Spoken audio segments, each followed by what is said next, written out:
एक विचित्र तथ्य है, इस पर आपका ध्यान केंद्रित होना चाहिए। अभी चीन ने कूटनीति का परिचय दिया, पाकिस्तान सावधान। चीन की सीमा में जो मस्जिदें थी उनको चीन ने तोड़वा दिया, मुसलमानों को खदेड़ के भगा दिया।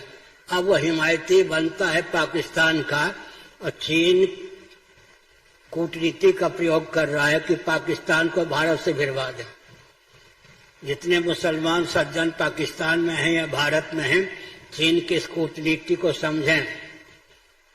जिस चीन ने अपनी सीमा में मस्जिदों को तुड़वा दिया, मुसलमानों को खदेड़ के भगा दिया, वह चीन अब भारत से पाकिस्तान को भिड़वाने का प्रयास करता है। तो उचित नहीं है ना।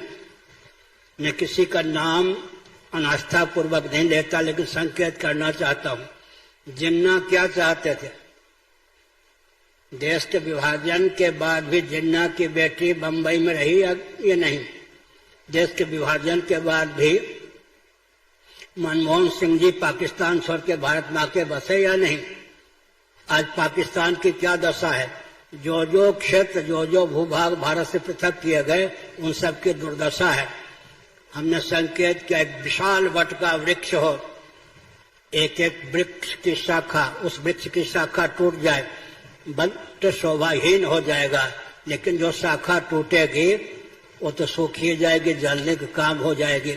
इसलिए 110 वर्ष पहले भारत जैसा था उस पर विचार करना चाहिए। मैं एक संकेत करना चाहता हूं, सबके पूर्वज सनातनी वैदिक आर्य हिंदू थे या नहीं? मोहम्मद साहब के पूर्वज कौन थे? सनातनी वैदिक आर्य हिंदू। ईसा मसीह जी के पूर्वज कौन थे? रोम में आज भी ईसा मसीह की प्रतिमा वैष्णव तिलक से युक्त है या नहीं? रोम में आज भी ईसा मसीह जी की प्रतिमा वैष्णव तिलक से युक्त है। ईसा मसीह जी का जीवन चरित्र पढ़िए, 10 वर्षों तक वो कहाँ रहे? छिपकर भारत में रहे।